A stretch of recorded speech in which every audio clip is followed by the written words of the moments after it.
Tuloy mo yan. Di pa po ba kayo parang dumating sa point ng life na parang pagod kayo your job? Dumating.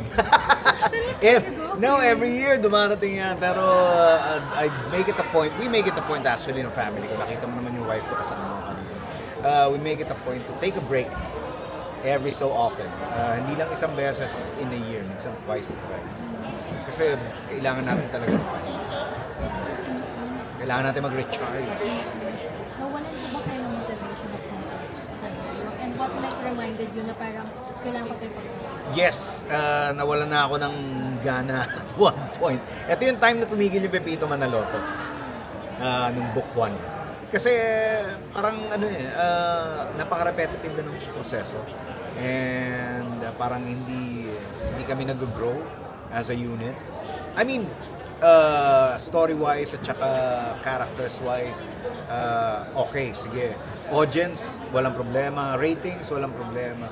Pero as a creative group, pagka pala wala kang pahinga, masisira ulo niya. So, totoo pala yung mga mental health issues na kailangan natin ipahinga talaga para makarecuperate. So, we made it a point na gano'n ako. Every year meron kaming break. Hindi lang good for the cast, good for the creative. Looking back sa ilang years mo sa Dalawa cellphone mo, ha? meron ko ba bang hindi nagagawa or gustong gawin? Yeah, marami pa. Oh. Actually, we were talking about it kanina. I want to do more movies at saka pag nakakapanood ako ng mga limited series sa mga streaming platforms, gusto kong gumawa ng ganun. So, siguro simulan uli natin next year. Too late na for this year. Pero sisimulan ko nang gumawa ng materials para masimula na yung project next year. And hopefully, lumabas na siya next year. Nabanggit niyo po kanina yung nag-break yung Pepito, pero grabe pa rin yung clamor nun, di ba? Oo. Kahit dun sa first book pa lang, may Yes. clamor talaga to be back. Yes. And then, ganun din yung nangyari dito sa next nyo. Nung Yeah. nag-break din Nag-pandemic. for pandemic, nagtuloy ang kwento. Unang, what's that? Ano yung... Tunay na kwento, tuloy ang kwento. Unang kwento yung kinesef. Yeah. Unang kwento. Ano po masasabi nyo na ganun pa rin yung clamor dahil talagang well-loved ang Pepito Manaloto? Oo nga. Actually, it's what keeps us going talaga. Ako personally, yun yung parang baterya ko eh. Parang meron kang power bank na nakasupport through the audience. Kasi nung una kaming nag-stop ng Pepito, akala ko tapos na eh. Akala ko tapos na talaga. And I found out na ganun, through social media at saka yung mga letters pa, may letters pa nun na pinapadala dito sa network na talagang gusto nilang ibalik yung show. So, ako skeptic pa. Hindi pa ako naniniwala na totoo ba? Sige nga, patunayan nyo nga na gusto talaga. May proof naman sila. So, we had to do it again. And natuwa ako kasi yung buong cast, gusto talaga nilang gawin. Parang mahal na mahal nila yung show. Kaya I've grown to love the cast. And we love the show as well. And we love our audience. Kaya talagang hindi pwedeng hindi namin gawin. And also, syempre ang Bubblegang din, parehong long-running rin siya. Oo. Itong Bubblegang naman, siya, parang institution na kasi. Tsaka, na-challenge kami dito kung paano mo i-improve pa yung show na that's been running for 30 years. Ano pa yung pwedeng gawin? Ano pa yung hindi nagagawa ng show? And luckily, nung nagkaroon ng social media, nagkaroon ng internet, parang nagkaroon ng other areas to explore, and that's what we're doing right now. We're trying to understand what social media is and how to incorporate our comedy alongside with it. When it comes to comedy, kasi marami pa rin nagre-resurface ng mga old videos nyo from Bubblegang. Pati nga ako natatawa. Kahit bloopers lang. Pero pag nilagay natin siya sa ngayon, parang hindi siya pwede.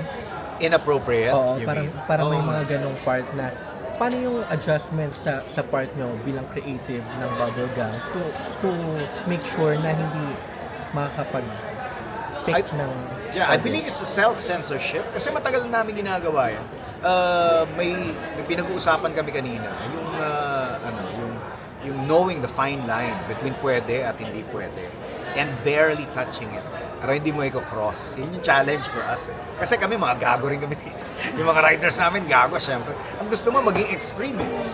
Kasi hindi ka pag-uusapan kung hindi ganun ka siraulo yung content mo. Minsan, maraming ang mga content creators dyan na bastos, nagmumura, pero ang dami nagpa-follow, nagbo-boom siya sa nagba-viral siya. Pero kami, hindi naman namin pwedeng gawin yun dahil sa mainstream kami. So we have to find that fine line and just barely touch it but never cross it. So, itong self-censorship na ginagawa namin, matagal na. And I would say na through the years, mas natutunan pa namin dahil well, minsan dahil sa pleasant na mga pangyayari, minsan unpleasant. Like, nababash kami at nadedemanda kami. Papatawag na NTRCB. Kaya nga di ba? Ayaw naman namin na gano'n ang mangyari. As much as it will create controversy, it will create buzz, kung in a negative way naman, parang hindi naman maganda. Tsaka yun ang hirap nga ngayon. Parang, yun, binanggit ko kanina. Kailangan patigilin mo o patahimikin mo yung yung talino mo para hindi ma-offend yung mga hindi matalino. Last for me on that topic.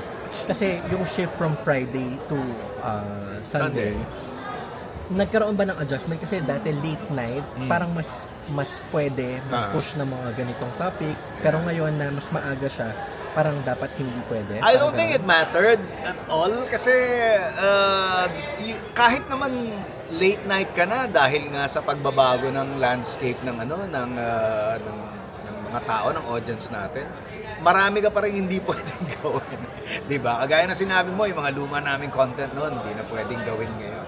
Although syempre, may time frame naman yun, kaya minsan mapapalusot mo na. Hindi pa ganun ka-sensitive ang mga tao. Pero I don't think nagkaroon ng ganung kalaking epekto yung paglipat ng time slot.